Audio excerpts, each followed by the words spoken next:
Good morning. Time for Mike's Morning Musings for Thursday, January the 29th, 2026. So, a fair and honest show of hands for those of us who had no idea how the voting went for the Pro Football Hall of Fame until this latest hullabaloo over Bill Belichick. Fair and honest, I had no idea that it was as intricate as, I don't know, the heel point standings or reinventing the wheel or something like that. But it came out yesterday. A Kansas City Star columnist and sports writer, Vay Gregorian, or Vahey, or however you pronounce it, came out as one of at least 11 Pro Football Hall of Fame voters who did not put Bill Belichick on their ballots after the shocking news that the 8-time Super Bowl champion failed to make the cut during his first time up for induction. He wrote a column for his paper yesterday, and he's covered the NFL for about 40 years. And he wrote the stomach had nothing to do with Spygate, Deflategate, or Belichick's well-known testiness with the media. Instead, he said, it was the curious selection dynamics involved. And this is how it goes. Separate that is, from the 15-man modern-era ballot. Voters are tasked with selecting candidates from a special 5-person pool made up of 3 categories consisting of 3 senior candidates, a contributor, and a coach. See how the dynamics are intricate? Belichick, this year's coaching candidate, was competing with senior nominees Kenny Anderson, the quarterback the old days from the Cincinnati Bengals, Roger Craig, and I thought they were both in, and L.C. Greenwood from the Steel Curtain of the Pittsburgh Steelers. And the contributor nominee, who happened to be Patriots owner Robert Kraft. So voters were allowed to pick just 3 candidates from this field, the nominees needing at least 80% of the votes, that's 40 out of 50, to make it to Canton. Now, despite only having 3 votes, all 5 men, Gregorian stated, were deserving of the Hall of Fame in his eyes, and he had initially assumed that he would be voting for Belichick on his first ballot. But when it came time to vote, this is where I would disagree with Mr. Gregorian. He said he felt duty-bound to vote for the 3 richly deserving senior candidates, Anderson, Craig, and Greenwood, who should all be in, who could be staring at one of their final chances at the notorious tough-to-get-into Hall of Fame.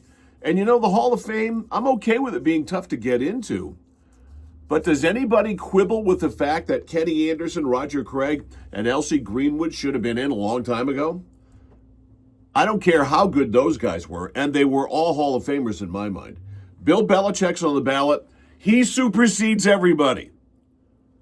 No matter how richly deserving old football players are, it's Bill Belichick, the greatest coach of all time. 8 Super Bowls combined as a defensive coordinator, head coach of the Patriots. You know all of this. I'm not going to run all this down for you anymore. Gregorian went on to say all 3 have been richly deserving, long deserving, of induction into the Hall. All 3 have been well snubbed for decades. Yes!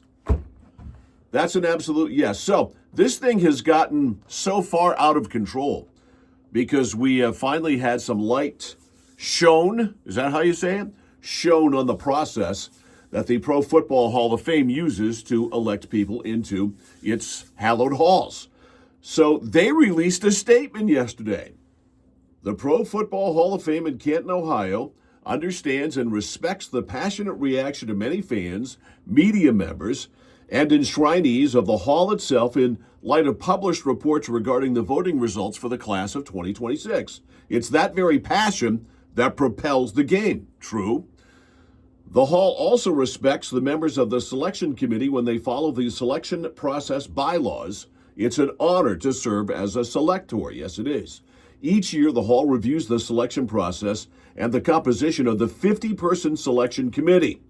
If it's determined that any members violated the selection process bylaws, they understand action will be taken. That could include the possibility that such selector would not remain a member of the committee moving forward. The selection of a new class is the most important duty the Hall of Fame oversees each year, and the integrity of that process cannot be in question. So, friend of mine sent me this morning. My friend Rob said, in my opinion, the media should have nothing to do with voting for awards of Hall of Fame. It should be players and coaches. Hear, hear. Anything that the mediats are involved with has zero credibility because they have zero credibility. And one of the voters is Ron Borges, the old Boston Herald, Boston Globe, Patriots writer who has had it out for Belichick for years. And of course, we have Bill Polian, the longtime general manager of the Indianapolis Colts, on there, who clearly has a vendetta, who's a crotchety old man now who can't get his story straight on who he voted for and when he voted for them when it comes to Bill Belichick and Bob Kraft. This process, to me, it's way too complicated. There's way too many people on the board. 50? Do you need 50? Can we whittle that down? Can we have a board of, 10 former players and coaches? And it's constantly, it's a living, breathing thing, as they like to say about the Constitution. Some people like to say about it. I think it is what it is. But anyway, let's not get into the Constitution here. The process needs to be streamlined and simplified big time here in order for this to be done right. Bill Belichick, love him or hate him, and of course I'm an unabashed Hoodie fan. I'm a rump swap for Bill Belichick and always have been and always will be. And you can get into the Deflategate stuff if you want to. And if you want to get into Spygate, which actually that came up yesterday too, because Mike Shanahan weighed in, or actually Seth Wickersham, who wrote the story about Bill Polian and his actions with this whole thing, wrote yesterday what Mike Shanahan said in 2007 about Spygate, because Roger Goodell was trying at the time, after he became aware of Spygate, to get caught up to speed, to be educated on the process. And he talked to Mike Shanahan about this, and Goodell said, "What's going on here?" And Shanahan said, "I wish I had thought to videotape signals. I'm disappointed in myself." It was a sobering glimpse, Wickersham writes, into the mindset of the best, unlike many in the league who took the opportunity to pile on Belichick when talking with Goodell. Here was a two-time Super Bowl champion responding with honesty and envy. Quote, "Roger," Shanahan continued, "first of all, people are always trying to steal signs. Peyton Manning is the best. If you don't change your signals, you're dead," end quote. Goodell understood, but thought that taping them illegally was different. The rule was the rule. Everybody was doing it, and you know what? Everybody probably still is doing it in some way, shape, or form. But anyway, I don't want to, that dead horse, that thing is so dead, I don't want to go there.